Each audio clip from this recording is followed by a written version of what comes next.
नमस्कार, good morning दोस्तों। YouTube channel job alert में आपका एक बार फिर से स्वागत है। आज है दोस्तों 25 जून 2020 और अपनी टॉप 10 करंट अफेयर की सीरीज़ का ये सेशन नंबर 177 है। दोस्तों, यदि अभी तक आपने इस चैनल को सब्सक्राइब नहीं किया है तो प्लीज़ वीडियो के नीचे जो रेड कलर का बटन है उसको दबाकर इस चैनल को ज़रूर सब्सक्राइब कीजिए। दोस्तों, हमेशा अपन वीडियो की शुरुआत कुछ मोटिवेशनल लाइन के साथ करते हैं और आज की अपनी मोटिवेशनल लाइन है, अपने गोल को इतना बड़ा बनाओ, अपने गोल को इतना बड़ा बनाओ कि आपको सुबह उठने के लिए अलार्म ना लगाना पड़े। अपने गोल को इतना बड़ा बनाओ कि आपको सुबह उठने के लिए अलार्म ना लगाना पड़े। दोस्तों, कल के वीडियो में आपसे क्वेश्चन ऑफ द डे पूछा गया था कि हाल ही में अंतर्राष्ट्रीय योग दिवस कब मनाया जाता है। इंटरनेशनल योगा डे, अंतर्राष्ट्रीय योग दिवस कब मनाया जाता है? तो इसका सही जवाब है ऑप्शन नंबर बी, 21 जून। 21 जून को अंतर्राष्ट्रीय योग दिवस मनाया जाता है। 21 जून अंतर्राष्ट्रीय योग दिवस और 21 जून 2020 को दोस्तों इसकी जो मनाया गया अंतर्राष्ट्रीय योग दिवस, तो इसकी थीम रखी गई yoga for health, yoga at home. स्वास्थ्य के लिए योग और घर पर योग, yoga for health, yoga at home. ये थीम दोस्तों जो वर्तमान की जो स्थिति है कोविड-19 की वजह से उसको ध्यान में रखते हुए रखी गई है। योगा फॉर हेल्थ, योगा स्वास्थ्य के लिए ज़रूरी है, और योगा एट होम, और अपने घर पे योगा करना है। योग से होने वाले फ़ायदों के प्रति लोगों को जागरूक करने के लिए दुनिया भर में 21 जून को अंतर्राष्ट्रीय योग दिवस मनाया जाता है। योग दिवस दुनिया भर में पहली बार 21 जून 2015 को मनाया गया। 21 जून 2015 को सबसे पहले योग दिवस मनाया गया। प्रधानमंत्री नरेंद्र मोदी जी ने 27 सितंबर 2014 को संयुक्त राष्ट्र महासभा में एक साथ योग करने की बात कही थी। इसके बाद महासभा ने 11 दिसंबर 2014 को इस प्रस्ताव को स्वीकार किया और तभी से अंतर्राष्ट्रीय योग दिवस अस्तित्व में आया। आज का पहला क्वेश्चन है दोस्तों, 75वीं संयुक्त राष्ट्र महासभा के अध्यक्ष के रूप में हाल ही में वोल्कन बज़कीर को चुना गया है। संयुक्त राष्ट्र महासभा का जो ये 75वां सत्र है वो सितंबर 2020 से शुरू होगा। सितंबर महीने से दोस्तों ये शुरू होगा। महासभा का जो सत्र होता है दोस्तों वो सितंबर महीने से शुरू होता है, और जो ये 75वां सत्र है वो सितंबर 2020 से शुरू होगा। अध्यक्ष दोस्तों किसे चुना गया है? वोल्कन जी को इसका अध्यक्ष चुना गया है। इस पद के लिए वोल्कन ने संयुक्त राष्ट्र के 178 सदस्यों का समर्थन प्राप्त किया व वर्तमान महासभा अध्यक्ष तीजानी मोहम्मद बंदे से वो इस कार्यभार ग्रहण करेंगे। तो वर्तमान में महासभा के अध्यक्ष कौन है? तीजानी मोहम्मद बंदे। नेक्स्ट क्वेश्चन है अपना, 19वां महान जून विद्रोह दिवस मणिपुर सरकार द्वारा मनाया गया। 19वां महान जून विद्रोह दिवस 18 जून को मणिपुर के केक रूपत में मनाया गया। क्या है दोस्तों ये? मणिपुर की क्षेत्रीय अखंडता की रक्षा के लिए जून 2001 में अपनी जान गंवाने वाले 18 व्यक्तियों को श्रद्धांजलि और सम्मान देने के लिए 18 जून को यह दिवस मनाया जाता है।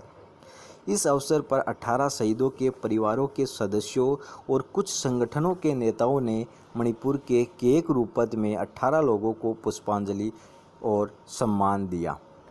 बात कर लेते हैं मणिपुर की। तो मणिपुर के मुख्यमंत्री है एन वीरेन सिंह जी, राज्यपाल है नजमा हेपतुल्ला जी, और राजधानी है मणिपुर की वो है इम्फाल। मणिपुर की राजधानी क्या है?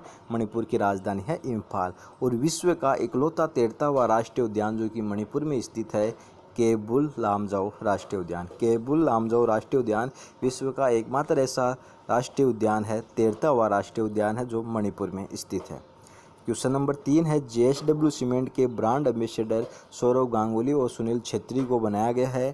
JSW सीमेंट ने सौरव गांगुली और सुनील छेत्री को अपना ब्रांड एम्बेसडर बनाया है। सीमेंट ब्रांड ने एक नया मल्टीमीडिया मार्केटिंग अभियान लीडर्स चॉइस भी लॉन्च किया है, जिसमें दोनों स्पोर्ट्स आइकन शामिल है। JSW सीमेंट का multimedia marketing campaign leaders choice बेहतर कल के लिए एक ठोस आधार बनाने की विचारधारा को बढ़ावा देता है। नेक्स्ट क्वेश्चन है दोस्तों अपने पास, क्वेश्चन नंबर 4 है अपना, world day for combat desertification and drought 17 जून को यह मनाया जाता है। यह दिन हर साल मरुस्थलीकरण और सूखे के प्रभाव से निपटने के लिए ज़रूरी सहयोग के बारे में लोगों में जागरूकता फैलाने के लिए मनाया जाता है। और इसका विषय था इस बार का फूड फीड और fibre, food feed fibre, the links between consumption and land. ये इसका 17 जून 2020 का विषय था। इस साल फूड फीड फाइबर नारे के साथ एक अभियान चलाया जा रहा है जो अपने व्यक्तित्व प्रभाव को कम करने का मार्ग सुझाएगा। 1995 में संयुक्त राष्ट्र ने दुनिया भर में बढ़ते सूखे के खतरे को देखते हुए इस दिन की शुरुआत की है। क्वेश्चन नंबर 5 है अपना, अगस्त 2019 के बाद कौन सी वित्तीय संस्था हाउसिंग फाइनेंस कंपनियों की नियामक है? हाउसिंग फाइनेंस कंपनियों की नियामक कौन है? भारतीय रिजर्व बैंक। आरबीआई जो है वो वित्तीय संस्था हाउसिंग फाइनेंस कंपनियों की नियामक है। भारतीय रिजर्व बैंक आरबीआई ने अगस्त 2019 में राष्ट्रीय आवास बैंक से एचएफसी को विनियमित करने की शक्तियां ले ली है। हाल ही में आरबीआई ने हाउसिंग फाइनेंस फर्मों के नियमों को संशोधित करने का प्रस्ताव दिया जिसमें हाउसिंग फाइनेंस की औपचारिक परिभाषा शामिल है। बात करें दोस्तों आरबीआई की, भारतीय रिजर्व बैंक, इसके गवर्नर है वर्तमान में शक्तिकांत दास जी जो 25वें नंबर के गवर्नर है और इसका मुख्यालय महाराष्ट्र की राजधानी मुंबई में स्थित है और इसकी स्थापना 1 अप्रैल 1935 में कोलकाता में की गई थी। आरबीआई की स्थापना 1 अप्रैल 1935 में की गई और कहाँ पे की गई थी? ये कोलकाता में इसकी स्थापना की गई थी।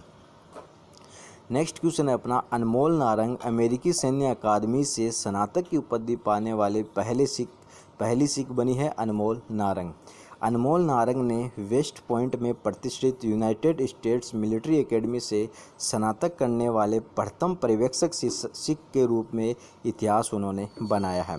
वह लगभग 1100 कैडेटों में से एक है जिन्होंने न्यूयॉर्क के प्रीमियर संस्थान के कैंपस में सेकंड लेफ्टिनेंट के रैंक के साथ स्नातक किया है। क्वेश्चन नंबर 7 है दोस्तों, पूर्व अंतर्राष्ट्रीय तीरंदाज कोच जयंती लाल नानोमा का हाल ही में निधन हो गया। पूर्व अंतर्राष्ट्रीय तीरंदाज कोच है ये जयंती लाल नानोमा। उन्होंने वर्ष 2010 में एशियन कप और एशियन ग्रां प्रिक्स में व्यक्तिगत और टीम के साथ तीरंदाजी में पदक जीते थे। इसके अलावा प्रतिष्ठित महाराणा प्रताप राज्य खेल पुरस्कार से भी वो सम्मानित हो चुके थे। तो एग्जाम में पूछा जा सकता है दोस्तों, पूर्व अंतर्राष्ट्रीय तीरंदाज कोच जिनको महाराणा प्रताप पुरस्कार से भी सम्मानित किया जा चुका था, उनका हाल ही में निधन हो गया है। उनका नाम आपको बताना है तो उनका नाम रहेगा दोस्तों जयंती लाल नानोमा, जयंती लाल नानोमा। नेक्स्ट क्वेश्चन है दोस्तों अपना, संयुक्त राष्ट्र सुरक्षा परिषद द्वारा हर साल कितने गैर स्थायी सदस्य चुने जाते हैं? संयुक्त राष्ट्र सुरक्षा परिषद द्वारा हर साल 5 गैर स्थायी सदस्य चुने जाते हैं। भारत को हाल ही में संयुक्त राष्ट्र सुरक्षा परिषद के गैर स्थायी सदस्य के रूप में 2020-21 के लिए चुना गया है। भारत का कार्यकाल जनवरी 2021 से शुरू होगा। प्रत्येक वर्ष महासभा 5 गैर स्थायी सदस्यों का चुनाव करती है।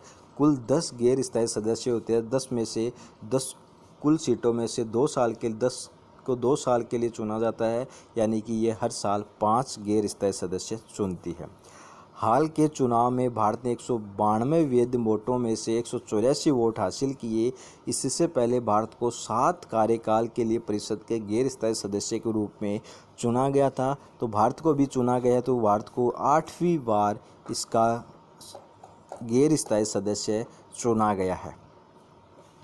क्वेश्चन नंबर 9 है दोस्तों अपना, IBBI ने corporate insolvency resolution and liquidation की सलाहकार समिति का पुनर्गठन किया है। भारतीय दिवाला और शोधन अक्षमता बोर्ड, insolvency and bankruptcy board of India ने corporate insolvency resolutions and liquidation पर सलाहकार समिति का पुनर्गठन किया है। इस सलाहकार समिति की अध्यक्षता कोटक महिंद्रा बैंक के कार्यकारी उपाध्यक्ष और प्रबंध निर्देशक उदय कोटक द्वारा की जाएगी। साथ ही मैथिल उन्नीकृष्णन को सलाहकार समिति के सचिव के रूप में चुना गया है। Corporate insolvency resolution and liquidation पर सलाहकार समिति में अध्यक्ष सहित 14 सदस्य शामिल है। तो दोस्तों इसके अंदर 14 सदस्य शामिल है, अध्यक्ष को शामिल किया गया है, यानी 13 सदस्य प्लस एक अध्यक्ष, टोटल 14 हो गए। और इसका कार्य जो इस सलाहकार समिति की अध्यक्षता कोटक महिंद्रा बैंक के कार्यकारी उपाध्यक्ष और प्रबंध निर्देशक उदय कोटक जी को बनाया गया है इसका अध्यक्ष, और जो मैथिल उन्नीकृष्णन है उसको इस सलाहकार समिति का सचिव चुना गया है। क्वेश्चन नंबर 10 है दोस्तों अपना, भारत की पहली मोबाइल ऐप केंद्रीय स्वास्थ्य मंत्री हर्षवर्धन जी ने कोविड-19 परीक्षण के लिए भारत की पहली मोबाइल ऐप लॉन्च की है। मोबाइल ऐप का मुख्य उद्देश्य भारत में महत्वपूर्ण स्वास्थ्य देखभाल तकनीकों की कमी को दूर करना है और निरंतर आत्मनिर्भरता के एक चरण की ओर बढ़ना है। विज्ञान और प्रौद्योगिकी मंत्रालय के जैव प्रौद्योगिकी विभाग ने आंध्र प्रदेश मेडटेक जोन के साथ मिलकर AMTZ command consortia Covid medtech विनिर्माण विकास कंसोर्टिया के तहत भारत की पहली संक्रामक रोग निदान लैब रैपिड रिस्पांस मोबाइल प्रयोगशाला को विकसित किया गया है। दोस्तों आज का अपना क्वेश्चन ऑफ द डे है, जिसका सही जवाब आपको कमेंट बॉक्स में टाइप करके बताना है कि पूर्व RBI गवर्नर उर्जित पटेल को हाल ही में किसका चेयरमैन नियुक्त किया गया है। तो दोस्तों जो उर्जित पटेल है, जो पूर्व में RBI के गवर्नर रह चुके हैं, उनको हाल ही में किस संस्था का चेयरमैन नियुक्त किया गया है, इसका सही जवाब आपको कमेंट बॉक्स में टाइप करके बताना है। दोस्तों यदि आपको वीडियो अच्छा लगा तो प्लीज़ लाइक कीजिए और अपने दोस्तों के साथ इसको ज़्यादा से ज़्यादा शेयर कीजिए। और दोस्तों यदि अभी तक आपने चैनल को सब्सक्राइब नहीं किया है तो प्लीज़ वीडियो के नीचे जो रेड कलर का बटन है उसको दबाकर इस चैनल को सब्सक्राइब कीजिए। Thanks to watching video, all the best.